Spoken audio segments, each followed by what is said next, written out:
perhaps appropriate for our Russian vodka. Oh, that's nice. Or not, given the circumstances. President Zelensky is sitting in the Oval Office right now, and it's not going well.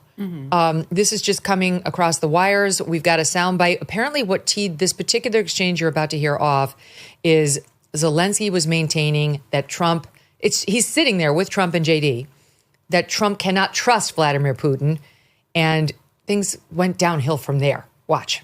I'm talking about the kind of diplomacy that's going to end the destruction of your country. Yes, but if you are not strong... Mr. President, with respect, I think it's disrespectful for you to come into the Oval Office and try to litigate this in front of the American media. Right now, you guys are going around and forcing conscripts to the front lines because you have manpower problems. You should be thanking the President for trying to bring an end to this conflict. Have you ever been to Ukraine that you say what problems we have? I have been to. Come once. I've actually watched and seen the stories, and I know what happens is you bring them on a propaganda tour, Mr. President. Do you disagree that you've had problems bringing people into your military? We have problems. And do you think that it's respectful to come to the Oval Office of the United States of America and attack the administration that is trying to prevent the destruction of your country? We're trying to solve a problem. Don't tell us what we're going to feel. I'm not telling you. Because you're in no position to dictate that. Remember this. You're in no position to dictate what we're going to feel. We're going to feel very good. You will feel influence. We're going to feel very good and very strong. You will feel influence. You're right now not in a very good position. You've allowed yourself to be in a very bad position, and he happens to be right about it. From the very beginning of the war. You're not in a good position. You don't have the cards right now. With us, you start having cards. But right now, you don't. Yeah, you're playing cards. Mr. President. You're playing cards. You're gambling with the lives of millions of people. You're gambling with World War III. You're gambling with World War III. And what you're doing is very disrespectful to the country, this country. It's back to you. OMG. Zelensky said this right before those exchanges. We signed a deal with Putin. He did not keep it. What kind of diplomacy are you talking about? Saying that, President Trump's attempts to solve this diplomatically aren't going to work. And you can see that did not go over well with either of the two men he really could use on his side. Just so the audience knows, you were born in Russia. Yeah, and you're from Belarus. But it was the Soviet Union. Actually. Yeah, right. So, I mean, you understand this region of the world a bit. What did you see there? I feel like a child of divorce. This brings me right back to my parents feuding in our living room. I don't really get Zelensky. I don't have a good theory of mind for him outside of him being an actor. And he always acts like he's like in a Liam Neeson or Tom Cruise action film. He seems kind of uppity and entitled when people are trying to extend an olive branch.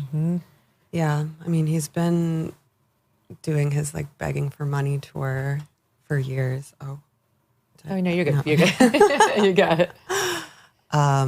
So yeah, he seems frustrated. Yeah, but it just, when I look at that, I'm like, why would you do anything other than be magnanimous and frankly, suck up to President Trump, who's got the deepest pockets of anybody who's helped him and could help him, and is very interested in striking a deal to wrap this thing up. Now, whether he likes the terms or not, that can all be negotiated, but why put him in an angry mood while you're in the Oval?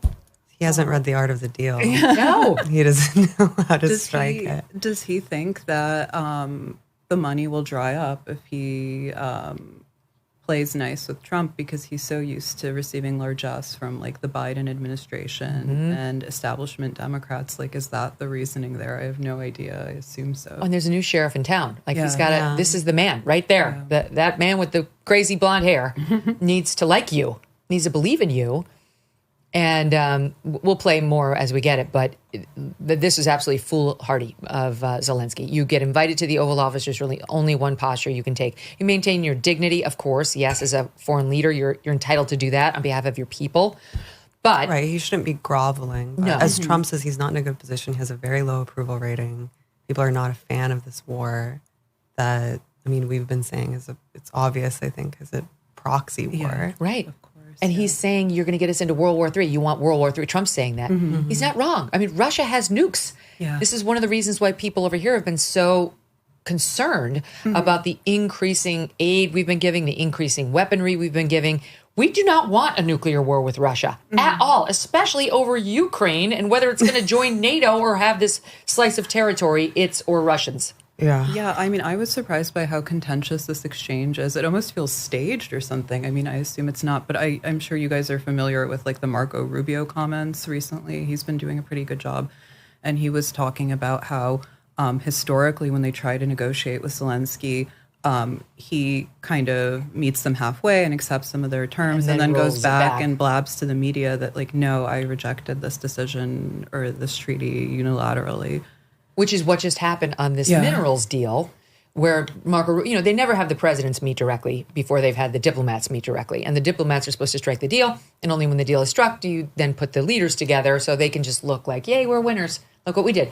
So Rubio said that he met with his counterpart in Ukraine and that they reached a deal on the rare mineral earth materials that they were going to start giving us, some portion of them, to pay us back for all of our investment there.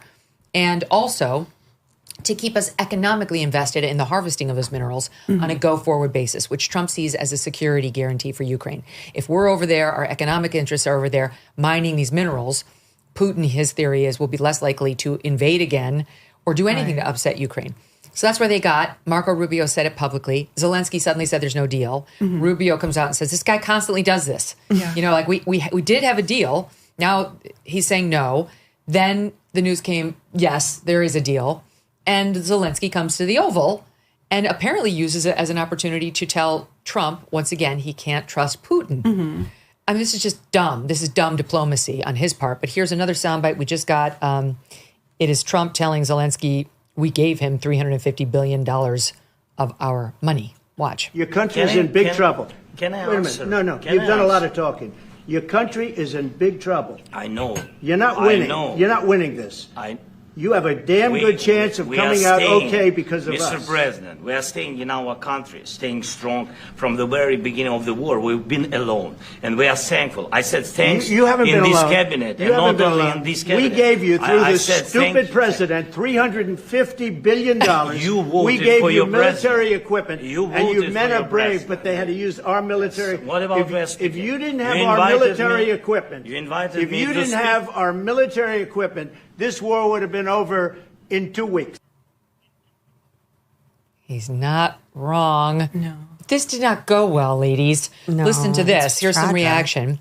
Of course, the New York Times' Peter Baker, who hates Trump with the passion of 10,000 suns, tweets out, never has an American president lectured the leader of an ally in public like this, much less the leader of a country that is fighting off invaders. Well, what if a leader attacks the president and doesn't appreciate the amount of money that's been invested by his country, Peter? The New York Times reports Zelensky flashed a thumbs up as reporters were escorted out of the Oval. Asking my own team, did they escort reporters out before the meeting was over? Is that what happened? Do we know?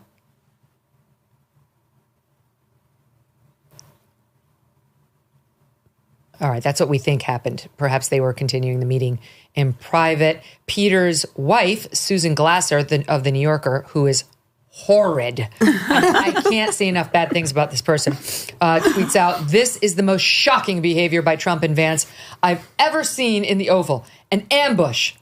Well, we'll have to go back and watch it from the beginning. Tommy Vietor, who's a former Obama guy and also a troll, one of the co-hosts of Pod Save America.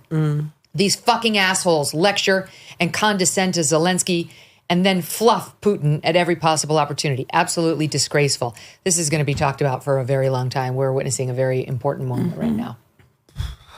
What do you make? I mean, I think if Peter Baker is against it, we're for it. Sure. I mean, I guess so, yeah. want the war to end. That's how I feel. And I don't think it would have started if Trump had been in office. Okay, sorry. Say again. Say again, Steve. Oh, God. What?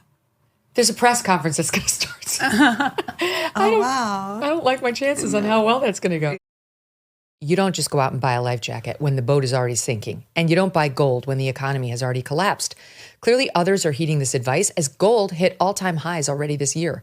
It's not too late for you, too. And you could have Birch Gold help you diversify into physical gold. Birch Gold specializes in helping you convert an existing IRA or 401k into a tax-sheltered IRA in physical gold for no money out of pocket. One recent 5-star review said Birch Gold was, quote, knowledgeable, helpful, non-pressure. Get your free info kit on gold by texting the letters MK to the numbers 989898. There is no obligation, just useful information. With an A+ rating from the Better Business Bureau and countless 5-star reviews, text MK to 989898 and let the experts at Birch Gold help you secure your future today with gold.